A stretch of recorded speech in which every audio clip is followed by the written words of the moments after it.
Most aquarium videos tell you which fish are aggressive, but if your tank was peaceful for weeks and then suddenly turned into chasing, fin nipping, and constant stress, this video is for you. Because most random aggression isn't about the fish, it's about pressure you didn't notice building up. Today we're breaking down why peaceful fish turn aggressive, what actually flips that switch, and how beginners trigger it without realizing. Stay to the end, because once you see aggression this way, you'll never look at your tank the same again. And if you enjoy learning the why behind aquarium problems, instead of just being told what to buy next, you'll probably want to subscribe. This channel is built exactly for that. Let's start. Number 5, feeding pressure. The invisible food war. You've seen this. You feed the tank. One fish rushes forward, others hesitate. No fighting yet, no torn fins, so it feels fine. But what's really happening is control. In nature, food is scattered. In aquariums, food drops in one predictable spot. That turns feeding into territory. The same fish eats first every time. Others learn to wait. Waiting turns into stress. Behavioral studies on social fish show that unequal food access raises baseline stress hormones, and stressed fish don't stay peaceful. That's why aggression often starts near feeding time. Not because fish are hungry, but because access isn't fair. Most beginners respond by feeding more. That makes it worse. Do this instead. Spread feeding zones. Use multiple drop points. Pre-soak food so it sinks instead of floating in one dominant area. When food stops being controlled, aggression often fades with it. And if that already sounds familiar, yeah. Subscribing now saves future headaches. Your fish will thank you. Probably silently. The next trigger has nothing to do with food at all. Number 4, line of sight pressure. The always watching problem? Minimal tanks look clean, modern, Instagram ready. They're also stressful. Fish evolved in environments where visibility constantly breaks. Plants, roots, murky water. In glass boxes, visibility never ends. When a dominant fish can see the entire tank, there's no pause, no reset. Every glance becomes pressure. This is where chasing starts. Not because a fish wants to fight, but because it never gets a moment of calm. Research on visual stress in captive fish shows that constant line of sight exposure increases defensive behavior, even without physical contact. Most people add decor, but place it symmetrically. That doesn't break vision, it organizes it. Do this instead. Break sight lines. Use plants and hardscape to block views. Create zones, not open arenas. If one fish can't see everything, it can't control everything. And the next trigger explains why peaceful tanks suddenly flip months later. Number 3, territory and space map. The calm that runs out. This one tricks almost everyone. Fish tolerate each other at first. Weeks go by, everything seems stable. Then aggression appears out of nowhere. But nothing changed suddenly. The fish did. As fish grow, territory becomes valuable. Not because the tank shrank, but because confidence increased. Territory isn't measured in gallons, it's measured in usable space. One cave, one corner, one preferred swim path. When multiple fish want the same thing, peace runs out. This is why rearranging decor sometimes magically fixes aggression. It doesn't add space, it resets ownership. Do this instead. Reduce crowding. Rearrange hardscape periodically. Upgrade or rehome when space math stops working. Aggression isn't sudden, it's delayed. And the next trigger explains why group fish turn on each other. Number 2, hierarchy imbalance. The group that never settles, schooling and social fish, don't want chaos. They want order. When group sizes are wrong or ratios are off, hierarchy never stabilizes. That's when chasing becomes constant. Not to injure, to test, over and over again. This is why one bully often isn't the problem. The group is. Ethology research shows that unstable group structures increase dominance testing and stress behaviors.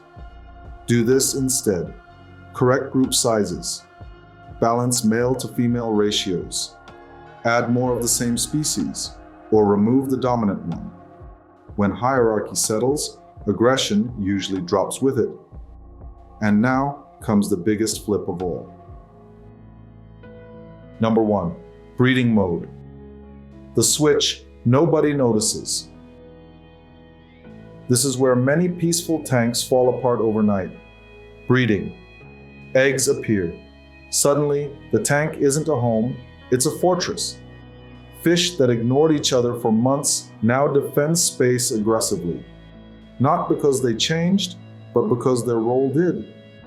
Parental behavior overrides everything. Neuroendocrine studies show that breeding hormones dramatically increase territorial defense, even in species labeled peaceful. Most beginners don't connect the dots. They blame the fish. Do this instead. Avoid community breeding setups. Remove triggers like flat stones and caves. Separate pairs when breeding starts, because once breeding mode activates, there's no negotiation. Myth bust. The ideas that turn peaceful fish aggressive. And before we wrap this up, there's something we need to clear out. Because if what you've seen in your tank felt familiar, that's not random. It's driven by a few ideas that sound reasonable, but quietly push peaceful fish into aggression. Let's break those first. Myth number 1, aggression comes from bad fish. This is the easiest explanation. A fish fights, so the fish must be aggressive. But in real aquariums, aggression usually shows up after something changes. The fish didn't change, the pressure did. Crowding increases, feeding competition tightens, territory becomes valuable. Most so-called aggressive fish are simply reacting when defending space becomes the only option left. That's why removing the fish often doesn't fix the tank long term. Myth number 2, if they're not hurting each other, it's fine. Many beginners wait for damage, torn fins, missing scales, visible injuries. But aggression doesn't start with violence. It starts quietly.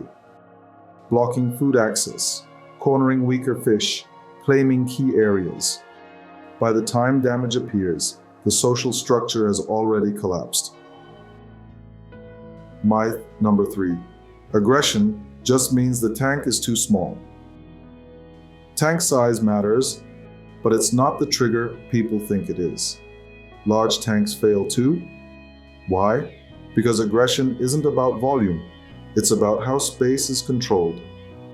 One dominant zone in a big tank creates the same pressure as a small tank. Space without structure doesn't reduce aggression, it concentrates it. Now here's the part that actually helps. Because these behaviors aren't random, they follow patterns.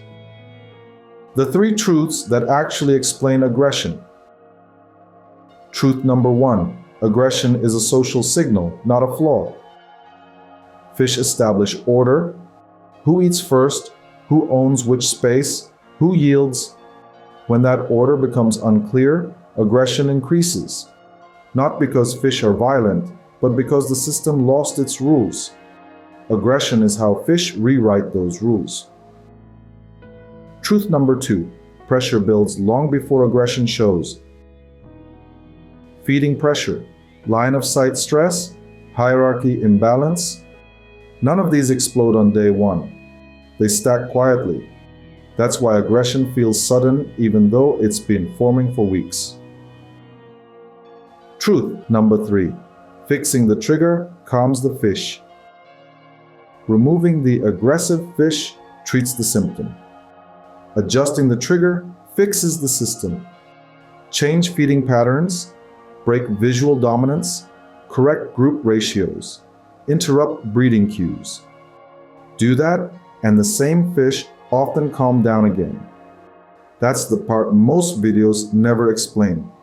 Once you see tanks this way, you stop asking, which fish caused this?